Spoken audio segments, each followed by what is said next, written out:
എല്ലാ അർത്ഥത്തിലും ശ്രദ്ധേയ പോരാട്ടത്തിനാണ് തിരുവനന്തപുരം ലോക്സഭാ മണ്ഡലം വേദിയാവുക. CPIയുടെ മണ്ഡലമായ തിരുവനന്തപുരത്ത് ഡൽഹി കേന്ദ്രീകരിച്ച് പ്രവർത്തിക്കുന്ന ആനി രാജയെ രംഗത്തിറക്കാനാണ് പാർട്ടിയുടെ നീക്കം.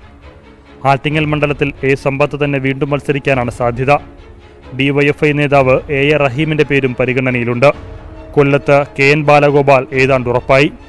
ആലപ്പുഴയിൽ CS സുജാതയ്ക്കൊപ്പം AM ആരിഫിന്റെ പേരും ചർച്ചകളിൽ ഇടം നേടിയിട്ടുണ്ട്. ചാലക്കുടിയിൽ P രാജീവും എറണാകുളത്ത് MA ബേബിയും പരിഗണനയിലുണ്ട്.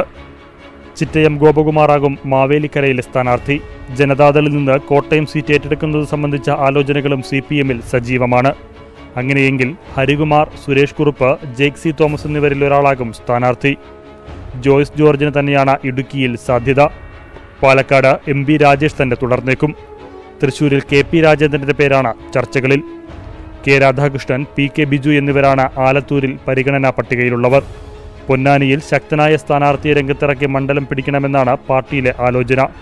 മുഹമ്മദ് റിയാസാകും കോഴിക്കോട്ടെ സ്ഥാനാർത്ഥി. PK ശ്രീമതിയുടെ പേര് വടകരയിലും കണ്ണൂരും പരിഗണിക്കുന്നുണ്ട്.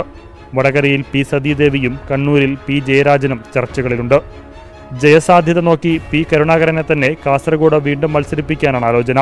അദ്ദേഹം അല്ലെങ്കിൽ സതീഷ് ചന്ദ്രനാകും സ്ഥാനാർത്ഥി. സത്യൻ മൊകേരിയോ മുസ്ലിം സ്ഥാനാർത്ഥിയോ ആകും വയനാട് രംഗത്തിറക്കുക. Election desk 24.